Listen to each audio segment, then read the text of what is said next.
Hello everybody and welcome back to my channel. For those of you who are new to my channel, my name is Ria Varsami and I'm a shamanic astrologer.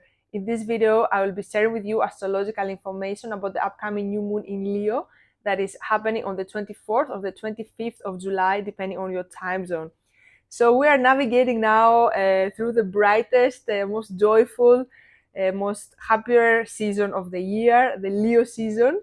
Leo season is very bright because Leo is ruled by the sun. So the sun represents our happiness, what makes us shine. So when we're navigating through Leo season, is like always like more vibrant, more joyful, and also it's an opportunity for us to really connect with our soul gifts, with our soul talents, and of course, what makes us shine like the sun.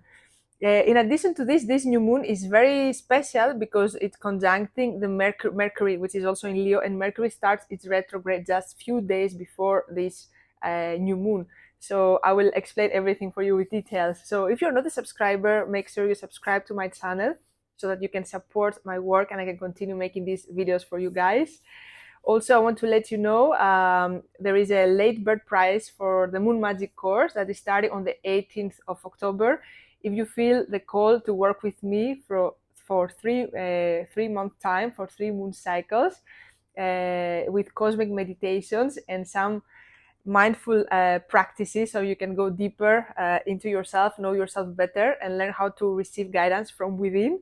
You can find the link down in the description to sign up for this course. The whole course is with pre-recorded material, so it's not live via Zoom. So that gives you the opportunity to do the course with your own time, with your own space. This is the fourth time I'm doing this course, and it's been amazing so far. I really love it. Okay, so let's start analyzing. So as I said, we have Mercury retrograde. Let's start from that. Mercury retrograde is a very interesting time always because Mercury connects a lot with the mind, the way we think, the way we speak, and of course, the way we manifest, with the way we materialize our reality, because it connects with the way we think and we speak. So every time Mercury goes retrograde is an amazing opportunity for us to connect with our subconscious patterns. Also, the dreams during Mercury retrograde are very vivid, usually, are more intense. It's a way that our subconscious is trying to reach to us during these alignments.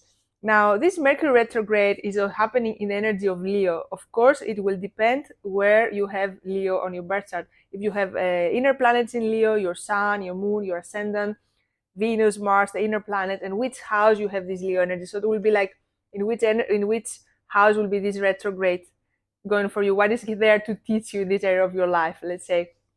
So Mercury retrograde is always about reflecting. It's always about stepping back. It's like slowing down a little bit. It's like, okay, slow down now. You have to just observe now for some time.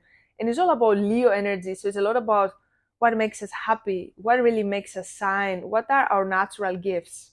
Each of us has natural gifts. There is no human on this planet that doesn't have gifts. So it's like, what are our natural gifts? What are our talents? What makes us really shine? Where do we get this happiness? And also Leo connects a lot with boldness, with being brave in life, also being leaders in life, and all this Leo lion energy that has inside also connects with our inner child a lot, being playful, don't be so serious, more fun. This is Leo, very fun. And people that have a lot of Leo energy in their chart, they can be the sun, the moon, Venus for women, Mars for men.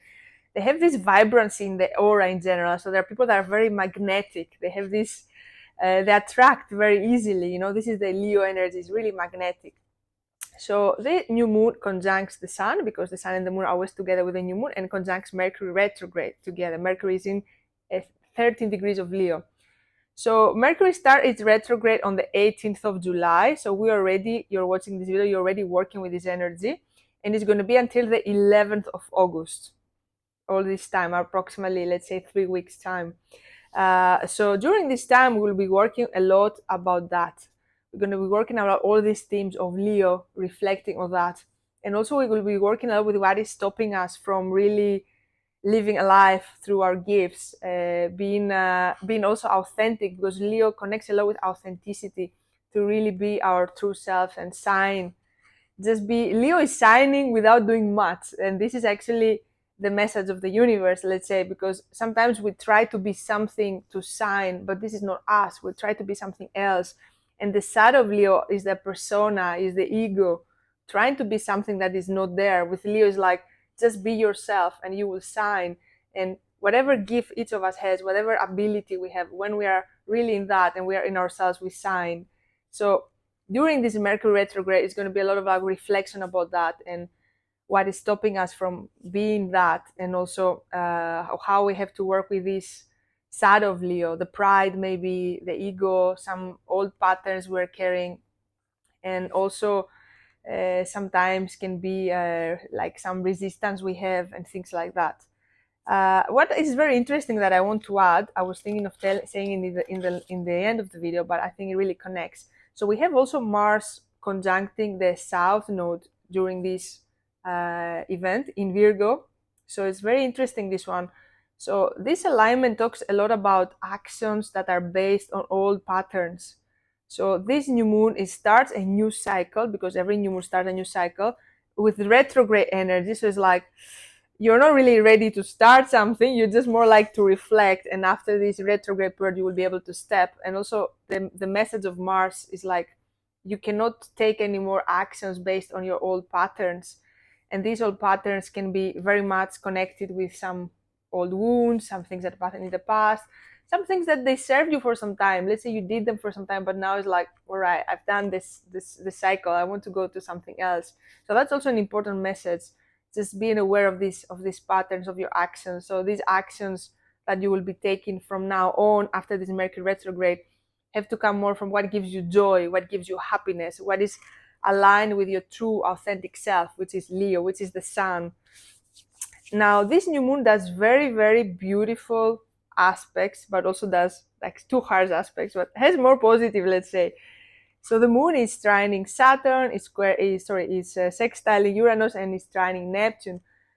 So it's a lot of facilitation in this new moon to just like access this etheric spirit world, our intuition, our imagination, a lot about also awakening, sudden changes, all this Uranian energy. And of course with Saturn there is a lot about the structure, the responsibility that we need. All this is like very facilitated and it's flowing. And of course we have the hard aspects, which is the opposition with Pluto. Moon is doing an opposition with Pluto. That is like can bring a lot of sadness, a lot of despair. Sometimes can bring up all these like heavy emotions. It's like we have like a cup with some mud, and somebody is steering the water inside the cup, and the mud is moving up. It's a little bit like this right now. So whatever emotions, I would put it more like negative emotions are stored in us, with this new moon can come up to the surface, because it's all about happiness and joy. So whatever is like this sadness, maybe anger, maybe some despair, maybe some disappointments from the past can rise up for us to see them and clean them, so we can move more into the path of joy. And of course we have also moon squaring Chiron, which is a lot about our past traumas, our past wounds, and how we're going to heal ourselves. So again, as I said also before, with the old patterns, like how we can also be aware of all these things, and just as we're stirring this cup, to just release them, so we can find more the way to what gives us happiness based on our authentic true self, our original soul gifts, let's put it this way, right? And another thing that is very interesting also, we have also Saturn in retrograde in Aries, that started from the 13th of July. And that is, it's like an outer planet. It's not affecting us obviously as much as Mercury, but Saturn is the first time that is moving in Aries. I spoke about this a lot in the previous videos. So this is very interesting, because it's the first time Saturn is in Aries after the whole 29 years of cycle of Saturn, and also is the first retrograde. So also it's a lot about games of power at the moment. It's a lot about our power, also reflecting a lot in this. And this is going to be until the 28th of November. So later on, I think after the middle of September, if I remember well, Saturn is going to move into Pisces, and then it's going to be the retrograde there until the end of November. So it's going to be a little bit different. But for now, in this new cycle, it's a lot about this owning our power and just being responsible, and also being dependent, being adventurous, being all this like Aries energy, and also work with the shadows of Aries a lot, which is having our own path and not doing what other people are doing, staying in our own line, have our self-direction, following our passion. It's a very passionate energy, the Aries energy. So this is overall what is going on with this new moon. So it's kind of like I feel it's more positive than, let's say, like negative, this energy, but also has a lot of work we are supposed to be doing. So it's a lot of inner work happening at the moment, but also it's like the energy is trying to expand us, is trying to open us, is trying to make us feel better and realizing what makes us feel better. So yeah, it's really expansive energy. So that's all I have for you guys. I hope you guys enjoyed this video. And as I mentioned also before, you can learn more about my offerings, the 3-month Moon Magic course, down in the description. And also I offer a pre-recorded workshop, learn how to it's like you'll learn how to find where every new moon and full moon falls in your birth chart. So if you also want to learn about this, you will find the link also in the description. Thank you so much for listening, and I wish you all a beautiful new moon in Leo.